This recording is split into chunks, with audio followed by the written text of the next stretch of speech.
Okay, so I've gotten the initial form of my food sculpture down and I've let it dry so that it is on the wet leather hard stage. So I can press it, and if I press hard enough I will indent it, but it's not so soft that by touching and picking it up I'm getting really a lot of marks happening. So now I want to finish off any kind of refining in terms of like structure, so no more high points, right, rough edges, things like that. I should finish off, but I'm not going to really worry about too many details here. So I might use my sponge that is just barely wet. I've squeezed out all extra water to smooth things down and just remove all my tool marks, but I'm not going to be really particular about this or like a perfectionist about it, because I am going to have to go back and refine some of this after I hollow it out. It is inevitable that as I hollow, I am going to kind of bump into it in some way or another. So I'm not going to get too, married to one detail here. Now I do want to think about detail to some degree though, because I need to make sure that there's no more structural changes I need to do. And I can also take advantage of the fact that I have the bottom of my piece to test out how I might want to use my tools to get my details right. I like to do this directly on my piece, sometimes because that way I know it's at the exact same dampness that I'm working at, so I can really check how that tool works with that exact dampness of clay.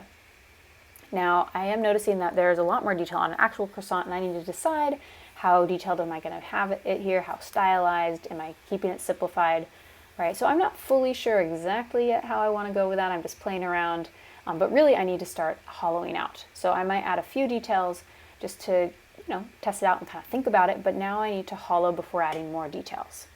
So I need to pad it so that I don't mess up this bottom. So you could pad it with, say, a towel, or if you have enough plastic, you could kind of crumple that up, or I often just hold it in my hand. If you're wearing a ring though, it will sometimes make a dent.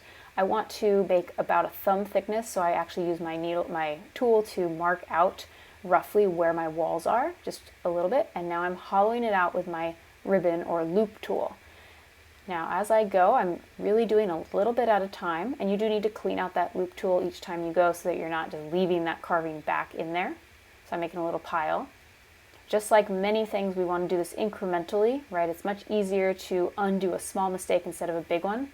And it's super important that I check the wall thickness frequently and think about where is the width of my piece at various points.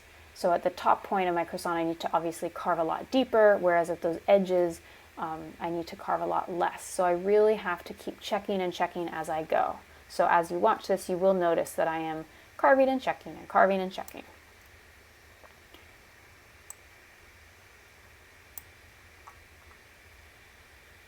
Now you might see I am kind of squishing in some of that detail, and again that's why I'm not going to really worry about detail till I'm done hollowing it out. If you know you need to carve a significant amount to get your detail, then leave your walls a little bit thicker. Your goal here is to get even wall thicknesses, so from the kind of points of my croissant to the center, I want it to be about the same thickness of about a finger thickness or so. Now what if you accidentally carve through or make a crack? It happens, right? Never fear, you can patch it, right? So I would go and score inside there, right? Try and find a way to reach in if possible. If I couldn't, I could do this from the outside, but I prefer to do it from the inside where I'm not going to really see those marks. I used a brush to add a little water. You could use just a finger dipped in water. Score, and then I just take a piece of the clay that's been sitting on my table next to me and then patch that on there, making sure that I'm not going to add a bubble of air by just pressing from one end towards the other, and then smoothing and compressing while supporting the other side. And so that way I've patched it all up. And then I can go back to my carving and hollowing.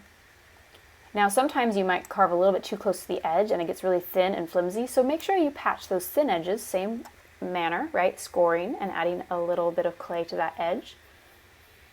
So it's not unlikely or uncommon that you will have to do some patching.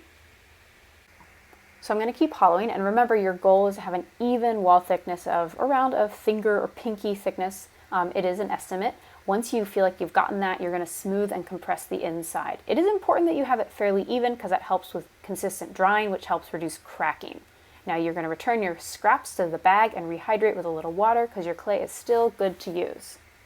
After this step, it's details.